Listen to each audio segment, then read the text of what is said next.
আসসালামু আলাইকুম। পরিসংখ্যান প্রথম পত্র ক্র্যাশ কোর্সের আজকের ক্লাসে সবাইকে স্বাগতম। আজকের ক্লাস হচ্ছে পরিসংখ্যান প্রথম পত্র পঞ্চম অধ্যায় থেকে। এই ভিডিও থেকে আমরা পঞ্চম অধ্যায় শুরু করব। পঞ্চম অধ্যায়ের নাম হইতেছে পরিঘাত। পরিঘাত, তারপর হইতেছে বঙ্কিমতা, বঙ্কিমতা এবং হইতেছে সূচালতা, সূচালতা। তার মানে এই অধ্যায়ের হইতেছে তিনটা পার্ট। একটা হইতেছে পরিঘাত, বঙ্কিমতা, সূচালতা। প্রথম আমাদের আলোচনার বিষয় হইতেছে পরিঘাত। তাহলে আজকে আমরা শুরু করি পরিঘাত। তাহলে পরিঘাত কি? পরিঘাত হচ্ছে কোনো কোনো তথ্য সারির বা নিবেশনের প্রতিটি মান, এটা হবে সারি, কোনো তথ্য সারি বা নিবেশনের প্রতিটি মান হতে গাণিতিক গড়, এটা হবে গাণিতিক গড়, গাণিতিক গড় বা গড় ছাড়া অন্য যে কোনো ধ্রুবকের ব্যবধানের বিভিন্ন শক্তি বা পাওয়ার বা ঘাতের সমষ্টিকে মোট পদসংখ্যা দ্বারা ভাগ করলে যে মান পাওয়া যায় তাকে পরিঘাত বা মোমেন্ট বলে। এটার মানে কি? এটার মানে হইতেছে, আমরা ধরে নেই যে আমাদের এইখানে কতগুলো উপাত্ত আছে, যেমন x1, x2, x3, এভাবে যেতে যেতে xn পর্যন্ত আছে। এখন এই সবগুলোকে আমরা xi বিবেচনা করলাম, xi। এখন এখানে কি বলছে যে তথ্য সারি নিবেশনের প্রতিটি মান হতে, এখন প্রতিটি মানকে আমরা xi ধরছি, তাহলে প্রতিটি মান xi হতে গাণিতিক গড় বা গড় ছাড়া অন্য যে কোনো ধ্রুবকের মান, এখন এইটার গাণিতিক গড়কে x বার বলে, অথবা অন্য যে কোনো মানকে আমরা a হিসেবে ধরতে পারি। আচ্ছা, তাহলে অন্য যে কোনো গাণিতিক গড়, আচ্ছা আমরা এখন গাণিতিক গড়টা নিয়ে আপাতত কথা বলি, যে গাণিতিক গড়ের ব্যবধানের বিভিন্ন শক্তি আছে। ব্যবধান মানে কি? মানে এই যে আমরা xi থেকে গাণিতিক গড়টাকে জাস্ট বাদ দিয়ে দিব। বাদ দিয়ে দিলে এর বিভিন্ন পাওয়ার বা শক্তি। পাওয়ার কি? পাওয়ার মানে হইতেছে সূচক। যেমন আমরা বলি না a plus B whole square, এখানে যে টুটা হইতেছে পাওয়ার বা সূচক বা ঘাত। তাহলে বিভিন্ন শক্তি, তাহলে এটার পাওয়ার আমরা ধরে নিলাম হইতেছে আর, এই বিয়োগফলের বা ব্যবধানের পাওয়ার ধরে নিলাম আর। তাহলে শক্তি বা ঘাতের সমষ্টিকে, তাহলে এই যে পাওয়ারটা বের করলাম এটার সমষ্টি লাগবে, মানে x1 এর জন্য একটা পাবো, x2 এর জন্য একটা পাবো, তাহলে এর সমষ্টিটাকে বলি আমরা এই যে এই সামেশনের মাধ্যমে। তাহলে সমষ্টিকে মোট পদসংখ্যা দ্বারা, এখানে মোট কতটি পদসংখ্যা ছিল, পদ ছিল, n সংখ্যক ছিল না? তাহলে এইটাকে যদি আমরা n দ্বারা ভাগ করে দেই, তাহলেই সেটাকে আমরা বলবো হইতেছে মোমেন্ট বা পরিঘাত। এখন মোমেন্ট হইতেছে, আমরা আসি যে মোমেন্টের প্রকারভেদে। এখন মোমেন্ট হইতেছে দুই প্রকার, একটা হইতেছে কেন্দ্রীয় কেন্দ্রীয় আর একটা হইতেছে, বা এটাকে আমরা বলতে পারি শোধিত, দুইটা নাম আছে এটার, শোধিত। আর আরেকটা হইতেছে অশোধিত, অশোধিত বা হইতেছে কাঁচা পরিঘাত, কাঁচা পরিঘাত। এখন কেন্দ্রীয় বা শোধিত পরিঘাত কোনগুলা? আমরা যদি এই যে এক্স বার মানে গড়ের সাপেক্ষে পরিঘাতগুলো বের করি, সেটাকে বলবো হইতেছে আমরা কেন্দ্রীয় পরিঘাত। আর যদি আমরা যে কোনো একটা বিন্দু এর সাপেক্ষে বের করি, তাহলে সেটাকে আমরা বলবো হইতেছে কাঁচা পরিঘাত। এর মান যে কোনো কিছু হইতে পারে, 1 2 3 4 0 হইতে পারে, যে কোনো কিছু হইতে পারে। সেটা হইলে সেটাকে আমরা অশোধিত পরিঘাত। আর হইতেছে এক্স বার অথবা গড়ের সাপেক্ষে যদি আমরা পরিঘাত বের করি, সেটাকে আমরা বলবো হইতেছে কেন্দ্রীয় পরিঘাত। তাহলে এটা একটু আমরা ডিটেলসে জানি। প্রথমে আসি হইতেছে শোধিত পরিঘাত বা কেন্দ্রীয় পরিঘাত, সরি এখানে হবে কেন্দ্রীয় পরিঘাত। আচ্ছা, কেন্দ্রীয় পরিঘাতকে আমরা হইতেছে মিউ আর দ্বারা প্রকাশ করব, মিউ আর। এই কেন্দ্রীয় পরিঘাতকে মিউ আর দ্বারা প্রকাশ করব। আর আমরা জানি এটাকে এক্স বারের সাপেক্ষে নির্ণয় করা হয়।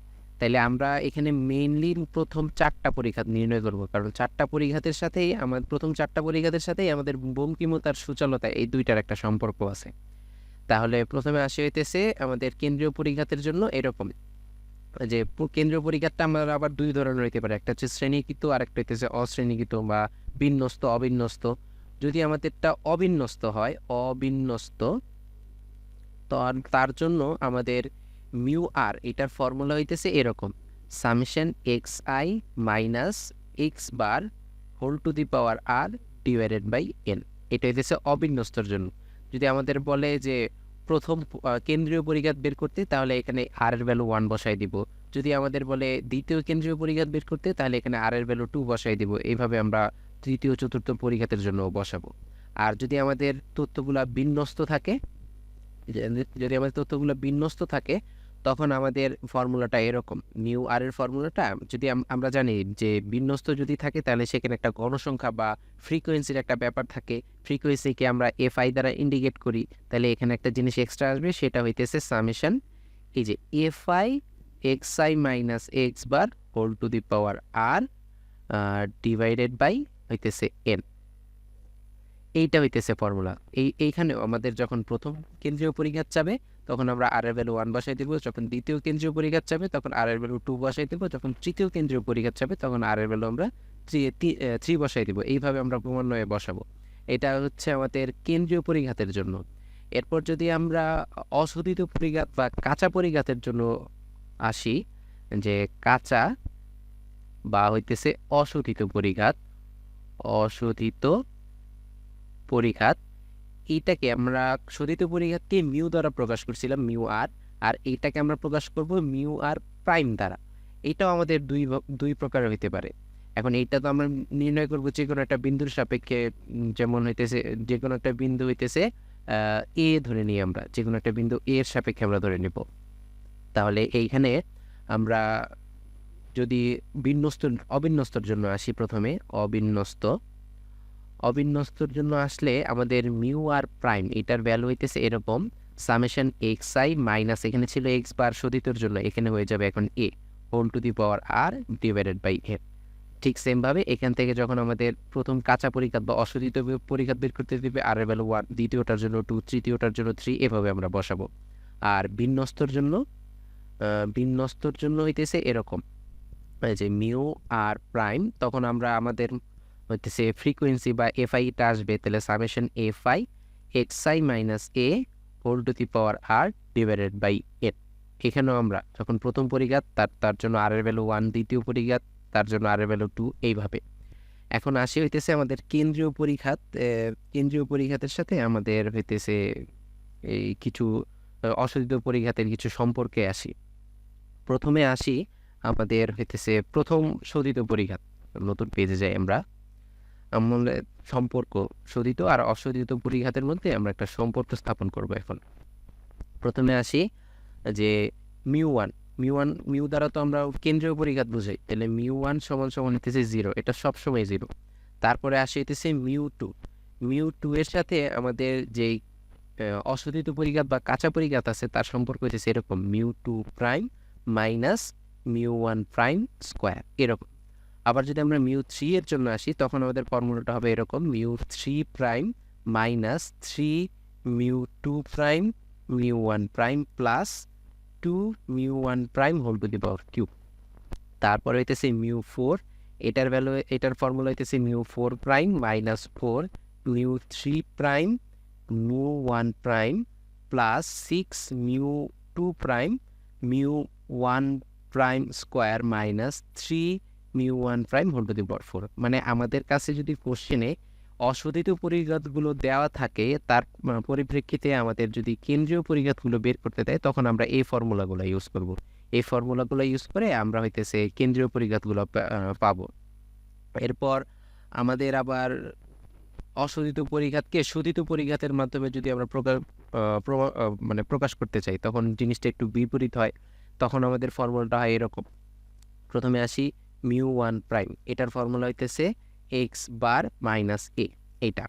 তারপর মিউ 2 প্রাইম, এটার ফর্মুলা হইতেছে mu 2 plus mu 1 prime square. তারপর হইতেছে মিউ 3 প্রাইমের জন্য ফর্মুলা হইতেছে এরকম, mu 3 plus 3 mu 2 mu 1 prime plus mu 1 prime whole to the power cube. আর মিউ 4 প্রাইমের জন্য ফর্মুলা হইতেছে mu 4 plus 4 mu 3 mu 1 prime plus 6 mu 2 mu 1 prime square plus mu 1 prime whole to the power 4। মানে আমাদের যদি কেন্দ্রীয় পরিঘাতগুলো দেওয়া থাকে, তখন আমরা ওই অশোধিত পরিঘাত বা কাঁচা পরিঘাতগুলো যে নিচের 4টা সূত্রের মাধ্যমে বের করব। মানে মোট কথা, আমাদের যদি অশোধিত পরিঘাত বা প্রাইমের ভ্যালুগুলো দেওয়া থাকে তখন আমরা প্রাইম ছাড়ার ভ্যালুগুলো এই যে এই উপরের সূত্রের মাধ্যমে বের করব। আর যদি আমাদের কেন্দ্রীয় পরিঘাতগুলো দেওয়া থাকে তাহলে যে অশোধিত বা প্রাইম সম্বলিত যে মোমেন্টগুলো আছে তার মানগুলো আমরা এইভাবে নির্ণয় করব। নেক্সট ক্লাসে আমরা হইতেছে এটা নিয়ে আরও ডিটেলসে জানবো, প্লাস এইখান থেকে আমরা হইতেছে এক্সাম্পল সলভ করব। তাহলে আজকের ক্লাস এই পর্যন্তই। সবাইকে ধন্যবাদ। আসসালামু আলাইকুম।